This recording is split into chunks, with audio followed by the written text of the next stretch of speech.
So I need to talk about something that I feel needs to be heard and understood. Yesterday there was an incident at my 12-year-old autistic son's school. It was May the 4th, known as Star Wars Day, and he saw a boy in his class who happens to be black, wearing a black hoodie. In his mind, he made a connection. Black hoodie, Darth Vader. So in his mind, he thought he was dressed to look like Darth Vader. But here's what happened next. Instead of asking him what he meant, instead of trying to understand how his mind made that connection, his special ed teacher labeled it as racist. Let that sink in.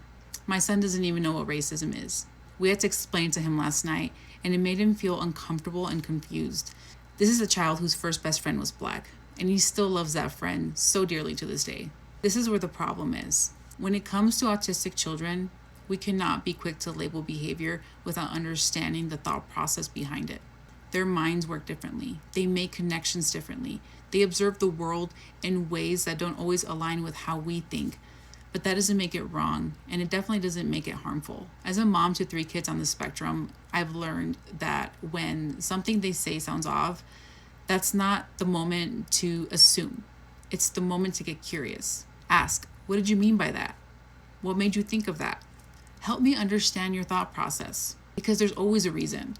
These kids are working hard every single day to navigate a world that doesn't always understand them. The least we can do is slow down, listen, and try to understand them too. It's not just about correcting them, it's about supporting them.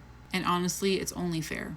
This is where autistic children and individuals are easily misunderstood because of how they view the world differently, because of how they say things differently. It comes off naturally as hurtful, as rude, and it really isn't. When it really isn't, it's just them trying to process what they're seeing, what they're trying to explain, what they're trying to describe.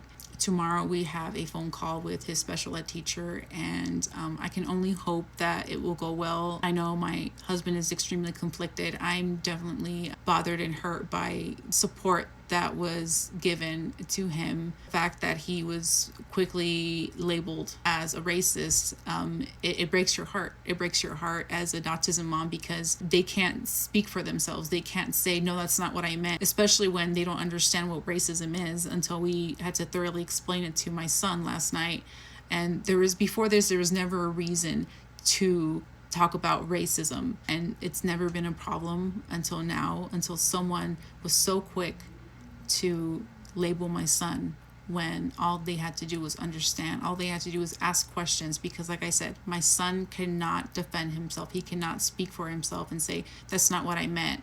His mind was just trying to process what he saw, what he was trying to describe, what he thought was someone dressed as Darth Vader, And so all I can hope from here is to continue to speak out and to continue to teach others and educate others on how we can better understand these special needs kids.